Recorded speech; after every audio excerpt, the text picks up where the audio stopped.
Hi everybody, this is Book-Ass Reviews, and in honor of Black Widow coming out in theaters today, I will be reviewing the Marvel Legends Deluxe Black Widow MCU figure. So before we take a look at Black Widow, let's take a look at all of the accessories that she comes with. So first up, she comes with this huge stand, and I thought it would be good when I got it in hand, but I do have issues with it. I mean, it's really big, and as you can see, the stand that actually holds Black Widow on there is starting to come off. Anytime you put the slightest amount of pressure on it, it falls off.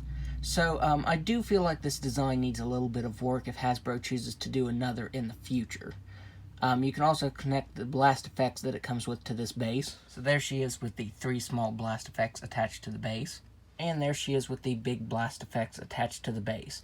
Now with the big blast effects on, you can only really attach one, this little effect back here, to the base, because of course these effects are so big that it covers up the other peg holes.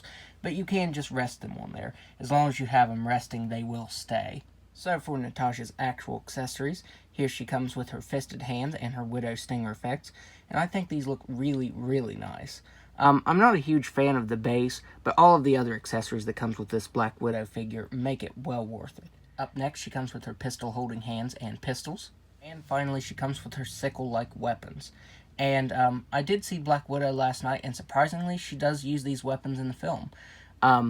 Throughout the promotional material, and even in previous movies, well, Infinity War, even though it's set after the movie, she uses normal stun batons. So I figured that would be what Black Widow uses in the movie, but we actually do see her use these in the movie. So taking a look at the head sculpt, this is a fantastic likeness of Scarlett Johansson. It looks really good.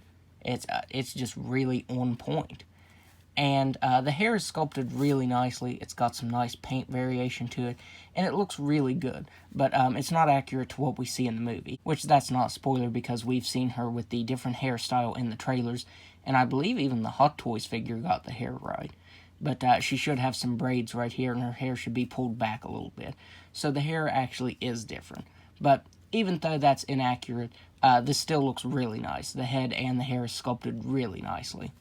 So I reviewed the Melina and Red Guardian 2-pack, and she uses the same body mold as this Widow, as I mentioned before. This is actually an older figure. I think it came out last year. I don't know why I waited so long to pick it up. But yeah, this is a really, really nice figure. So all of the sculpted details look really nice. As I said, I mostly went over the base of this figure on my Melina video. That's a couple videos back. But yeah, the body molds are the same, but the sculpt still looks really nice. So now let's go over her articulation. She has a ball-jointed head that can look back just a little bit. The hair is pretty stiff, so you won't get a whole lot of articulation out of it. She can look down all the way, and she can move her head side to side. She has ball-jointed shoulders that can move just about all the way out. As I said in my Melina video, I'm surprised that the shoulder pads allow for that much articulation, but they do, and I'm glad for that. She has single-jointed elbows that can bend all the way in and move side to side. She has hinge wrists that can move up and down and side to side. She has a ball-jointed diaphragm that can move back all the way and down just a little bit and can move side to side. She has ball-jointed hips that can do a complete split.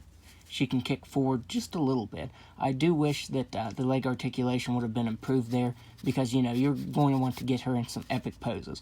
So it would have been nice if she could have kicked forward a little more. She can kick back just slightly. She has swivel at the thigh, double-jointed knee that can bend back all the way, and a swivel ankle that can move down all the way, up all the way, and side to side. Because of the way the joint is angled, you only get side-to-side movement and no rocker.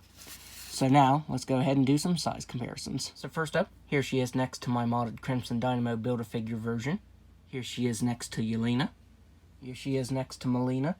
Here she is next to Red Guardian. And finally, here she is next to Taskmaster.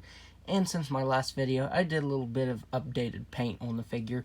As you can see on the scarf, I did a black wash over top of it. And I repainted the mask just a little bit. So overall, I would highly recommend picking this set up because it is really nice. Like I said, the stand/base isn't my favorite. The blast effects I can use for pictures, so I didn't mind that. And of course, Black Widow is a really awesome figure, and this is my favorite outfit of hers from the film. So yep, this is a really nice figure, and I'd recommend picking it up. And hopefully you have fun seeing Black Widow in theaters or on Disney+. So that's my review. If you like this review, be sure to hit the like button and subscribe to my channel. Thanks for watching.